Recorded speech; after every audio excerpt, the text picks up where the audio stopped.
Hey guys, what's up? So I'm finally back from my Taipei trip. Of course, I was covering Computex 2013, and I hope you guys did read some of my articles and watch a few of my YouTube videos while I was there.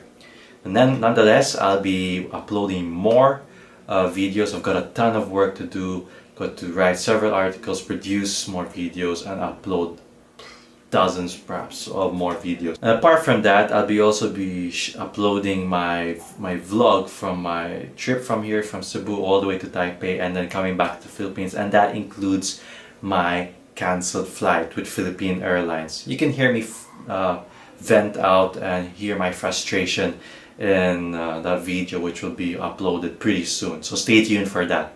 So a day after I arrived from Taipei, there was a WWDC, which is the Worldwide Developers Conference, which was held in San Francisco. So this is organized by Apple, and they unveiled the iOS 7. That's the next generation of the iOS platform or operating system. And I kind of like it actually. It reminds me a lot about Android. I know they got some of the user experience and ideas from Android and Windows Phone.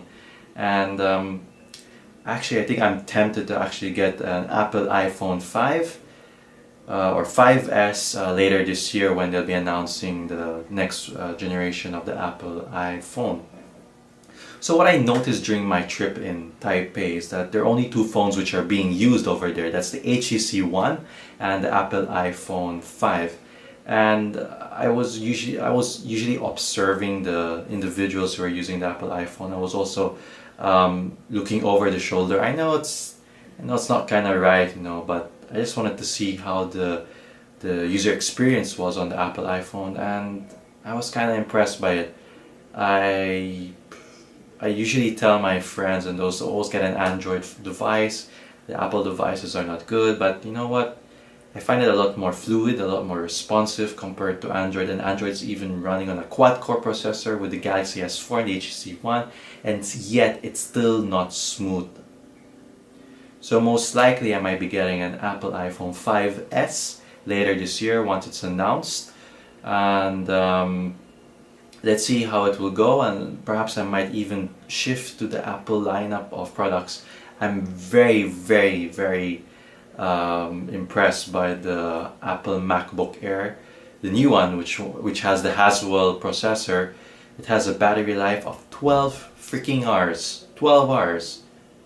That's great for productivity. So anyway, a lot of you have bashed me on my YouTube channel in regards to my Windows Phone 8 7-day challenge and my Windows 8 I made a video about Windows Blue, and a lot of you have bashed me, or some of you have bashed me there in regards that I don't know how to use Windows Phone 8 and that I didn't give it a proper review of it. But nonetheless, I'm going to be trying out the Windows Phone 8 again on my HTC 8X, and I'll be retiring my Samsung Galaxy S2 for the meantime. It's just temporary, and I'll be using my Samsung Galaxy S2 as my experimental device, as I'll be installing several ROMs every week, and of course I'll be losing my apps. I'll be doing a factory reset, a wipe data. I'll be losing all my data every time I use my Samsung Galaxy S2 for the new ROMs, just for you guys out there. So I'll be using my HTC 8X and to be my smartphone for the next few weeks. And the Samsung Galaxy S2, don't worry, I'll be uploading and writing articles about the latest ROMs on the Samsung Galaxy S2. I'll be doing one every week. So this week I'll be taking a look at the Alliance ROM for the Samsung Galaxy S2. And I'd like to give a shout out to Nanyang Kid, who actually suggested to do an Alliance ROM review and installation guide. So stay tuned for that video. It should be up by this week. And by next week I'll be having a review of the Alliance ROM.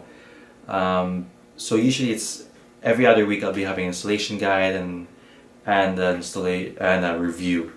So once a week I'll be definitely be covering something to do with the Samsung Galaxy S2, which is still a great phone, despite the S3 and S4 being released and being being released and made available in the market, the Galaxy S2 is still good, capable phone of doing most tasks on it, apart from the fact that it tends to be a little bit laggy, especially during my trip in Taipei. So stay tuned for my Samsung Galaxy S2 ROM reviews, installation guides. I'll be doing one video a week in regards to the Samsung Galaxy S2, and of course hear me out on my thoughts, my refresh thoughts on my HTC 8X, the Windows Phone 8 experience.